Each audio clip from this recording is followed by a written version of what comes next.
Olá, amigos do On The Clock! Tudo bem com vocês? Espero que sim, espero que estejam todos bem. Bastante tempo que eu não passo por aqui com vídeo, somente com as lives, mas agora com a temporada voltando, tanto do College Football quanto da NFL, vamos ter mais que as lives. Mas antes, alguns recadinhos. Primeiro, se inscreva no canal, deixe seu like e compartilhe esse vídeo. Segundo, super promoção rolando no site. Plano anual de 150 por R$ 100, tempo limitado.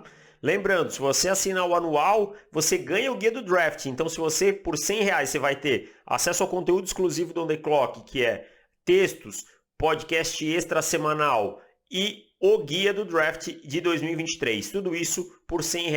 Então, não perca tempo. ontheclock.com.br, tá? E tinha mais alguma coisa para falar? Quarta-feira, a gravação do nosso podcast agora é às quartas-feiras aqui no canal também. Sempre às quartas, às 8 da noite, eu e o Felipe Vieira. Vamos ao tema desse podcast.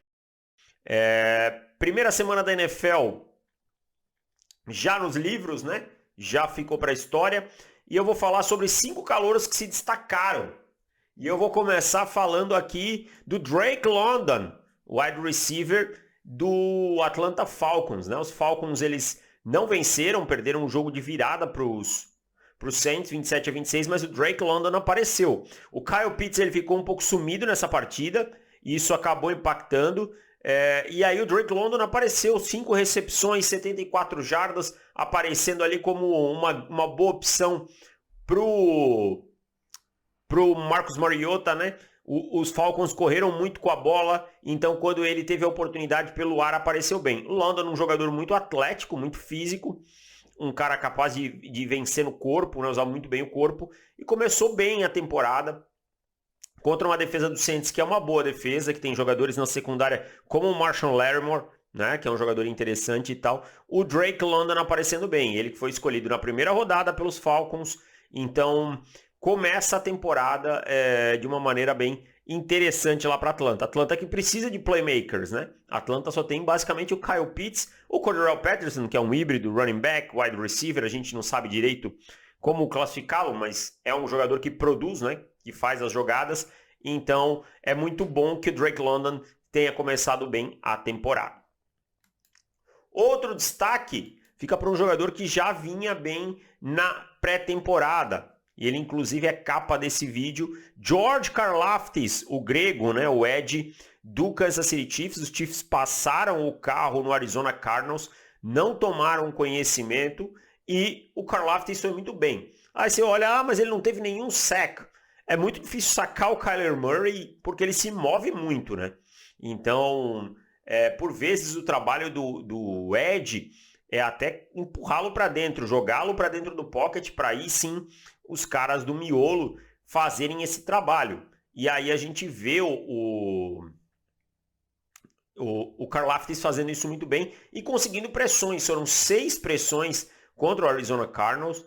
É um belo número, tá? Conseguiu chegar a fazer a vida do Kyle Murray um caos. Essa linha defensiva está se desenhando bem interessante com Clark, Jones e Karlaftis. E o Karlaftis então mostrou que o que aconteceu na pré-temporada não foi hype de pré-season, né? Que ele realmente é um jogador para impactar no primeiro ano nessa defesa do Kansas City Chiefs. Começou muito bem e fique de olho no George Karlaftis na briga pelo prêmio de calouro defensivo do ano. É um jogador capaz de produzir coisas interessantes aí nesse time do Kansas City Chiefs. Outro edge que se destacou, também nesse não venceu o jogo, mas foi bem. A primeira escolha geral do último draft, né? Fazendo jus aí. Outro cara que também jogou bem na pré-temporada, o Travon Walker. Né? O Jacksonville Jaguars jogou contra o Washington Commanders e ele foi bem. Fez algumas boas jogadas, conseguiu um sack para cima do Carson Wentz. Ele é muito forte. A verdade é essa, o Travon Walker é muito atlético, muito forte, mas tem conseguido transformar esse atleticismo, evoluir tecnicamente. O drama quando você seleciona um jogador muito atlético e não tão refinado, que era exatamente o caso do Walker, é se ele demorar muito para começar a se desenvolver ou não conseguir. o Walker vem mostrando durante a pré-temporada e agora nessa semana 1 que sim, que é um jogador que está evoluindo tecnicamente. Além disso, o Walker teve uma interceptação.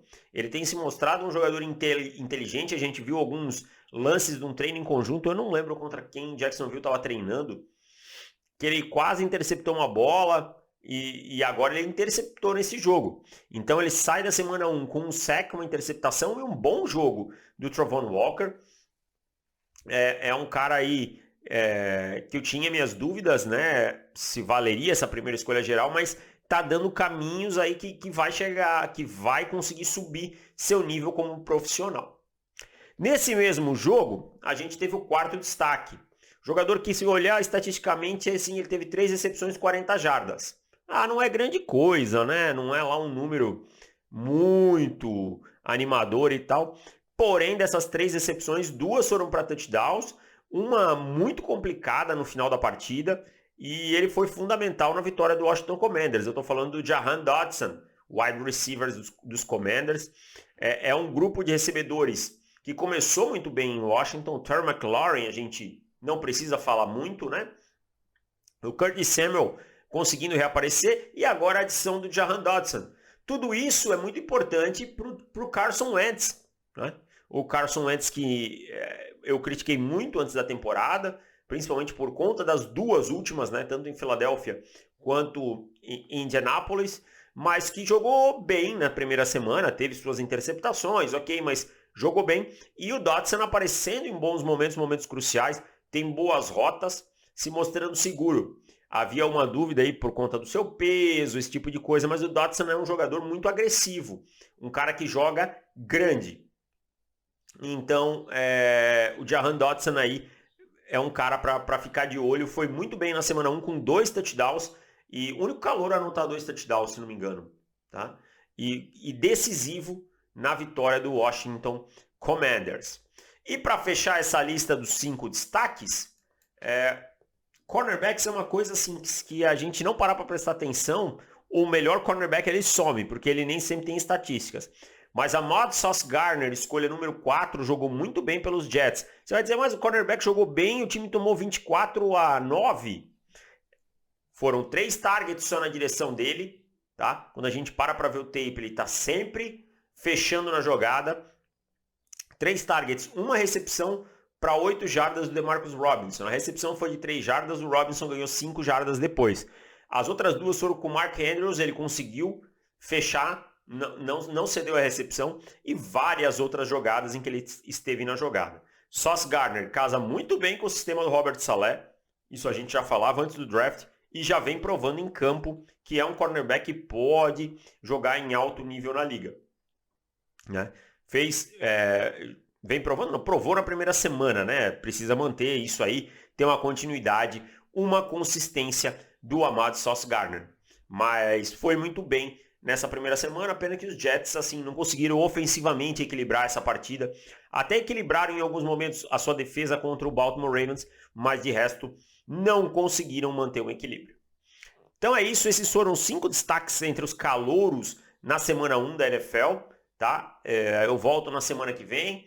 Tem gravação do podcast, como eu falei, quarta-feira à noite. E também não se esqueça da promoção plano anual de 150 por R$100, já incluído o guia do draft. Lembrando, o guia do draft ele custa R$30, R$29,90 na pré-venda. Então, assim, você está pagando, na verdade, 70 pelo plano anual. Sabe? Então, é isso. Vale a pena demais, então aproveita lá em ontheclock.com.br. Também se inscreve no canal, deixa seu like e compartilha esse vídeo. Valeu, um abraço e tchau!